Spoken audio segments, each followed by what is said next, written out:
मेरे सामने आज रखी गई है और इस पे हम गंभीरता से कोई ना कोई रास्ता निकालने की कोशिश करेंगे। अरे कोई बात नहीं, ठीक है, मत कोई बात। ये पैसा कितने सालों में आएगा? ये लगभग जितने समय में कोल का उत्पादन होगा, वो हर एक कोल का जो प्रोडक्शन होगा उसके ऊपर हर टन पे रॉयल्टी के रूप में आता है, एडिशनल रॉयल्टी। एक तो नॉर्मल रॉयल्टी है जो मिलती थी। Shri Vinod Rai, controller and auditor general CAG, उन्होंने जो अनुमान निकाला था, जिस प्रकार से उन्होंने कैलकुलेट किया था और कहा था कि 1,86,000 करोड़ का नुकसान हुआ है, उसी सेम कैलकुलेशन के हिसाब से ये कैलकुलेशन की गई। अवधि क्या रहेगी? मतलब 10 साल, 20 साल, 25 साल? जितने समय में कोयला निकले उस माइन से, किसमें 10 वर्ष में निकलेगा, किसमें 20 में निकलेगा। सवाल है कि पहले की प्रक्रिया में कोयले की खदानें बिना कोई प्रोसेस, ड्यू प्रोसेस किए, बिना जो स्क्रीनिंग कमेटी में मीटिंग्स हुई हैं, जिसकी सीबीआई आजकल जांच कर रहे हैं, उसमें अनाप शनाप मायने बिना देखे कि उसके लिए राज्य सरकार ने स्वीकृति दी है कि नहीं, बिना देखे कि एडमिनिस्ट्रेटिव मिनिस्ट्री, चाहे पावर हो चाहे स्टील हो, उसकी रिकमेंडेशन है कि नहीं है, बिना देखे कि कौन सी कंपनी को वास्तव में कितनी रिक्वायरमेंट है, इन सबको नजरअंदाज करके एकदम आर्बिट्ररी मैनर में ये माइनों को ऐसी कंपनियों को दिया गया जो वास्तव में एलिजिबल नहीं थी कई केसेस में, और ये कंपनियों को निशुल्क ये मायने दी गई। 1 रुपया उनको देना नहीं पड़ेगा, मात्र रॉयल्टी जो रेगुलर जाती है।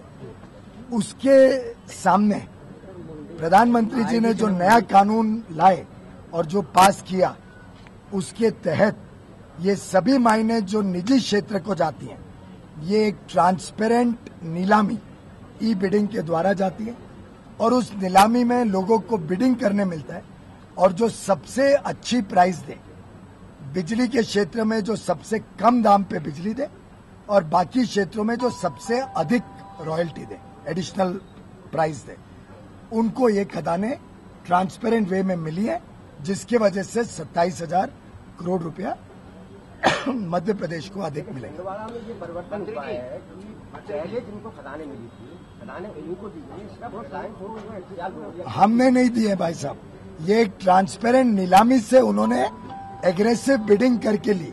फर्क ये है कि पिछली यूपीए की सरकार ने और उसके मंत्रिमंडल ने, उसके प्रधानमंत्री ने, उसके नेता राहुल गांधी और सोनिया गांधी ने, उसके मंत्री श्री कमलनाथ जी ने, इन सब ने मिल मिला के इन खदानों को निःशुल्क दिया था। यही कंपनियों को 1 रुपए के पैसा नहीं देना पड़ता, जिसके सामने आज 27,204 करोड़ रुपया देना पड़ेगा। मैं समझता हूँ ये क्रांतिकारी परिवर्तन है। नई खदानें कब तक के चालू होने की है? WCL देखिए कितना बढ़िया काम कर रही है, WCL भी कर रही है, लेकिन WCL में भी गत 10 वर्षों में यूपीए के शासन में एक भी खदान नहीं खुली, एक भी नहीं। हमारे आने के बाद पिछले 8 महीने में आज 8वीं माइन खुली है, जमुरिया।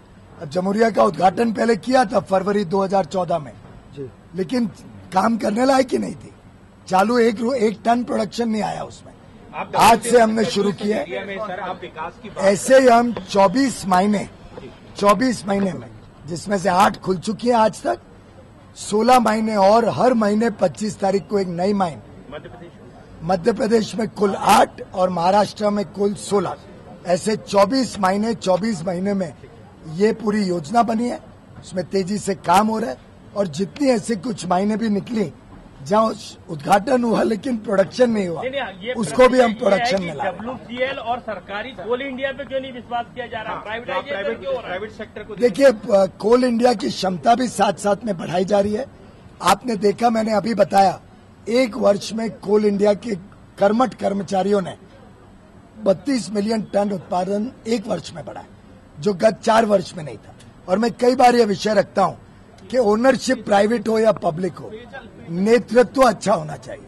जब नेतृत्व साफ हो, ईमानदार हो, तब काम अच्छा हो सकता है। जहां इसी तरीके से WCL और कोल इंडिया मिलके 1 बिलियन टन यानी डबल करने जा रही है अपना प्रोडक्शन अगले 5 वर्षों।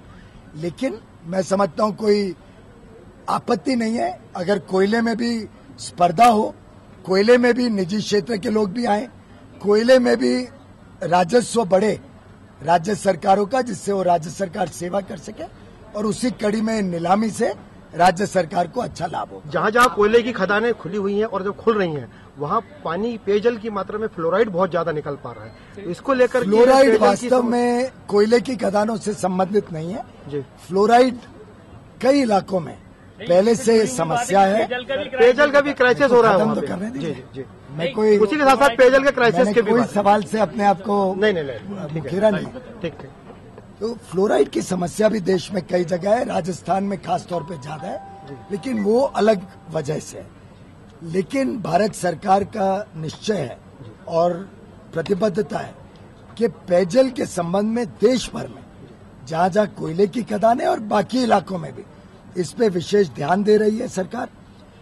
जहां जहां कोयले की खदानें हैं उसमें आगे आने वाले दिनों में हम योजनाएं तेजी से ला रहे हैं कि 1 भी लीटर पानी बिना प्रोसेस करे ना जमीन में डाला जाएगा ना उसको नदी में डाला जाएगा। तो हम देश भर में जितना कोयला प्रोडक्शन हो रहा है उसमें जो पानी निकलता है उस पानी को प्रोसेस करके ऑल्टरनेट यूज में जाए और जमीन में भी जो जाए वो प्रोसेस करके जमीन के क्वालिटी को, उसकी गुणवत्ता को खराब ना करे। ये कंपलसरी कर। आपका ध्यान आकर्षित कर रहे हैं कि पेय का जो एरिया है वो पेयजल क्राइसिस से जूझ रहा है। सप्ताह में एक बार टैंकर से नगर पालिकाएं पानी सप्लाई करती है, इसलिए WCL कोई हाथ नहीं खींचेगी। WCL का 1-1 लीटर पानी प्रोसेस किया जाएगा। इसके लिए मैं पूरी तरीके से स्टडी करवा के इमीडिएटली रिपोर्ट मंगा के इसको तेजी से करवाऊं। यही हाल ये आप सब विश्वास करें। मंधान डैम का भी कहाँ पे? लेकिन अभी तक ना तो उनको कोई मुआवजे की राशि मिली है और ना मुझे स्पेसिफिक केस तो नहीं मालूम, लेकिन आपको मैंने अभी बताया कि गत 10 वर्षों में मात्र 142 करोड़ रुपया मुआवजा, मात्र 142 करोड़ रुपया 10 वर्षों के भीतर कांग्रेस की यूपीए शासन ने मुआवजा दिया WCL में।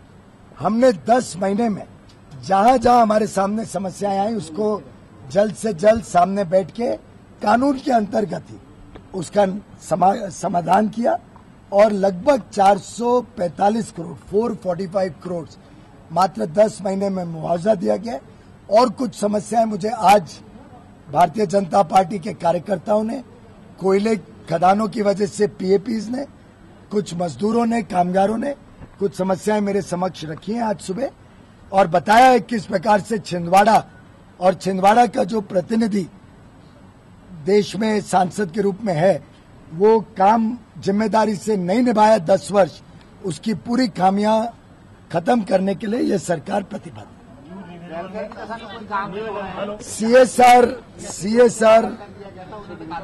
CSR का भी आपने दृश्य देखा। अब परमानंद जी के परिवार ने जितनी श्रद्धा से ये यहाँ पे इंस्टीट्यूशन कोलफील्ड को दिया, वेस्टर्न कोलफील्ड को, जो उनकी उम्मीद थी, जो उनका विश्वास था सरकार पे और सरकारी कंपनी पे, उसके साथ भी खिलवाड़ हुआ। 2008 से आज तक इस पे कोई ध्यान नहीं दिया गया। मिश्रा जी CMD बने, उन्होंने मुझे बताया इसकी दुर्दशा के बारे में, तुरंत निर्देश दिया गया कि इसको दुरुस्तीकरण किया जाए और अब ये जनता की सेवा में तेजी से लगेगा। इसको हम एकदम अच्छा फैसिलिटीज प्रोवाइड करेंगे और छिंदवाड़ा की जनता की और कोल खदानों के कामगारों की ये सेवा करेंगे। कितने टाइम लिमिटेशन कुछ दिया कि छिंदवाड़ा के लिए खदानों को खुलने का टाइम लिमिटेशन? सब दिया ना, मैंने बताया। क्या नौकरी भी नहीं मिली, आज भी भटक रहे हैं। देखिए ये हमें 10 वर्ष की समस्या जो विरासत में मिली, इसका भी मैंने जब इंफॉर्मेशन निकाली तो जितनी जॉब्स इस इलाके में गत 10 महीने में मिली है, इतनी जॉब सालों साल यहाँ पे नहीं मिली। मेरे ख्याल से 10 महीने में 950 लोगों को नौकरी मिली। 10 वर्षों में मिला के 950 को नहीं। मंत्री जी ग्रुप को गोल आवंटन मिला है, उन्होंने यहाँ नेर में इंजीनियरिंग कॉलेज बनाने के लिए कहा था, लेकिन वो कॉलेज नहीं बन पाया। देखिए, निजी क्षेत्र का मामला है जिसमें सरकार डायरेक्टली दखल अंदाज नहीं दे सकती, लेकिन मैं जरूर अधिकारियों को कहूंगा कि उनसे बात करके इसको या तो कंप्लीट कराए, नहीं तो सरकार को हैंडओवर कर दे, हम कंप्लीट करा देंगे। सर, आपके साथ ध्यान नवीकरणीय ऊर्जा आपके पास है, सौर ऊर्जा वगैरह का, तो उस प्रोजेक्ट को लेके क्या हो रहा है? मैं समझता हूं मध्य प्रदेश सरकार को मैं बधाई दूंगा कि नवीकरणीय ऊर्जा पे जितने कदम मध्य प्रदेश सरकार उठा रही है, और शिवराज सिंह चौहान जी यहाँ के लोकप्रिय मुख्यमंत्री का जो मैंने स्वयं का पैशन, उनकी दृढ़ निश्चय देखा कि इस पे उन्हें काम करना है, मैं बहुत प्रसन्न हूँ। यहाँ रेवा में 750 मेगावाट का एक बहुत बड़ा सोलर पार्क आने जा रहा है, और विंड फार्म्स और सौर ऊर्जा दोनों में मध्य प्रदेश के बड़े एग्रेसिव प्लान्स हैं। आगे चल के यहाँ पे बहुत काम होगा। मंत्री जी, नरेंद्र सिंह तोमर जी ने जो कहा था कि अच्छे दिन का जो है वो इसमें जुमला है, मुझे मालूम नहीं है वो आप लोगों ने कहाँ से उसको निकाला, मैंने उसको सोलर में आपने सब्सिडी खत्म कर दी पिछले 2 वर्षों से।